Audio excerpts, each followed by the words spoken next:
Britain in the 1950s was learning to dream again. The war was over, the rebuilding was underway, and for the first time in a long time, ordinary British families were allowing themselves to want something. Not much, not a Rolls-Royce, not a Bentley, just a car. Something modest, something reliable, something they could actually afford. And British manufacturers, to their credit, delivered. Today, we count down the 10 cheapest British cars of the 1950s.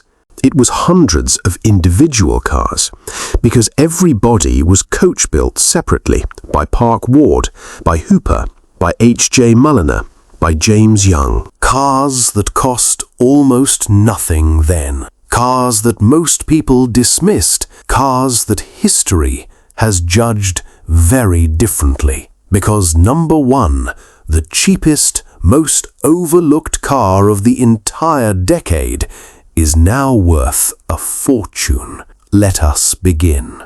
Number 10. The Standard 8 from 1953. We begin with the most basic car Standard ever built, which is saying something.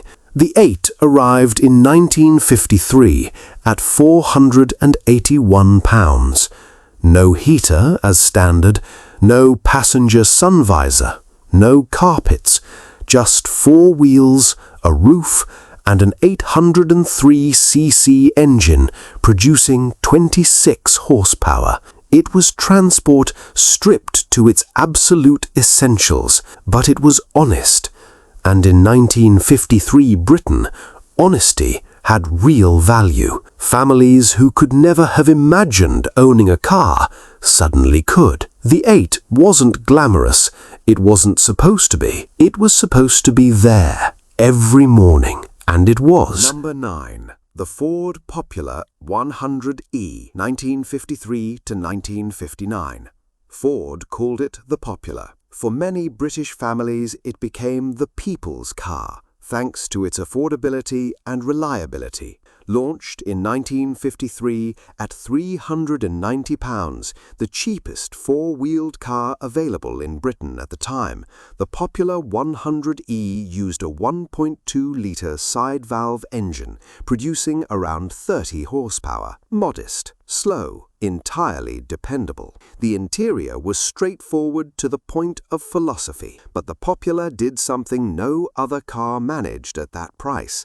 It felt like a proper car. 4 doors, real seats, a proper steering wheel, not a compromise, not an apology, a car. Over 155,000 were built, because at £390, Britain couldn't say no. Number 8. The Austin A30, 1951 to 1956. The Austin A30 was the car that introduced thousands of British families to motoring. An 803cc four-cylinder engine, barely 28 horsepower, but at £507 it offered something the bigger Austins never could: accessibility. The A30 was small enough for narrow streets, light enough for cautious drivers, simple enough for owners who had never looked under a bonnet before. It wasn't fast, it wasn't sophisticated, but it was theirs, and that mattered enormously in 1951 Britain. The A30 wasn't just a car, it was a beginning. Number 7. The Morris Minor Series 2, 1952 to 1956. Morris Motors. The Morris Minor had arrived in 1948. By the Series 2, it had been refined into something genuinely remarkable. An 803cc engine, a unitary body construction that was structurally ahead of its time, and a price, around £530, that placed it within reach of almost any working family. Alec Isagonis designed the Minor, the same man who later created the Mini, and his fingerprints are everywhere. The wide track, the excellent visibility, the handling that felt nothing like the price suggested. Drivers who expected a budget car found something considerably better. The Minor became Britain's first car to sell 1 million units, not because it was the cheapest, because it was the best value. Number 6. The Hillman Minx Series 1, 1956 to 1958. Roots Group. The Hillman Minx had been around since the 1930s. By 1956, it had grown up. The Series 1 featured genuinely modern styling, a 1.4-litre overhead valve engine, and a price of around £673, reasonable for what was now a proper family saloon. The Minx offered something its cheaper rivals couldn't: space. A proper back seat, a proper boot, room for a family that was actually a family.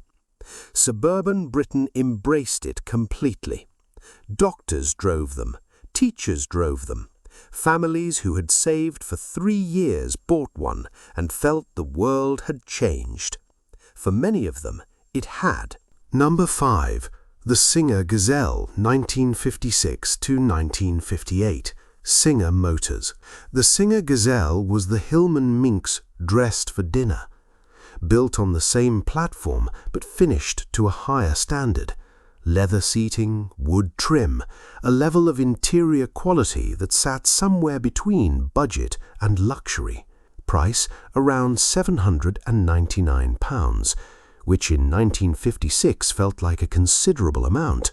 But the Gazelle offered something very particular. It made its owner feel like they had arrived, not at wealth, but at respectability. That distinction mattered deeply in 1950s Britain, where you parked your car said something about who you were.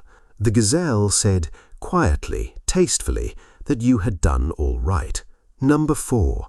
The Triumph Herald, 1959 to 1971. Standard Triumph. The Triumph Herald arrived in 1959, right at the end of the decade, and it arrived differently from everything before it. Giovanni Michelotti designed the body, the Italian master, the man responsible for some of the most beautiful cars of the era, and his work on the Herald, at a price of around £702, was extraordinary value. The Herald turned heads the way budget cars were not supposed to. It also had a turning circle tighter than a London taxi, which in Britain's narrow streets was not a minor advantage. The Herald wasn't just affordable, it was charming. And charm, as Britain discovered, was worth considerably more than the price tag suggested. Number 3. The Sunbeam Rapier, Series 1, 1955 to 1957, Roots Group. The Sunbeam Rapier was something the 1950s rarely managed. A genuinely sporting car at an almost sensible price. Around £1,044 at launch. Not cheap, but for what it offered, remarkable value. A 1.4-litre engine, twin carburettors, genuine performance ambition, two-tone paintwork that looked like it had arrived from a more expensive world entirely. The Rapier competed in rallies, won in rallies, and then drove its owner to work on Monday without complaint. It attracted buyers who wanted more than a car, who wanted something that said, I chose this because I wanted it, not because it was all I could afford. Number 2. The Morgan Plus 4, 1950 to 1969, Morgan Motor Company. Morgan built cars in Malvern Link by hand, one at a time. The Plus 4 arrived in 1950 using a standard Vanguard 2.1-litre engine. Later, a Triumph TR engine, producing genuine sports car performance. The price, around £844, placed it within reach of enthusiasts who had saved carefully, and those enthusiasts found something no factory could replicate, a car built by people who cared. Each Morgan took weeks to complete. Each one was slightly different from the last. Each one reflected the hands that had built it. In an era of mass production, the Plus 4 was a reminder that cars had once been personal things, made for someone, not just anyone. And here we are. Number 1. The cheapest car on this list in one very particular sense, because the Lotus 7 was sold in kit form from £536 if you built it yourself, which thousands of people did. Colin Chapman designed the 7 with one philosophy: add lightness, remove everything that wasn't essential. The result was a car that weighed around 400 kilograms with a series of Ford engines that, in that featherweight body, produced performance that embarrassed cars costing 3 times as much. At the time, it seemed like an interesting curiosity, a budget car for enthusiasts, something you built in a garage on winter evenings. Today, depending on originality, condition, and documented history, an original Lotus 7 can sell for between £30,000 and £80,000. Exceptional early Series 1 examples with documented history have exceeded £120,000 at auction. The cheapest car of the decade, now worth more than most people earn in 2 years. Colin Chapman built it to be affordable. History decided it was something else entirely.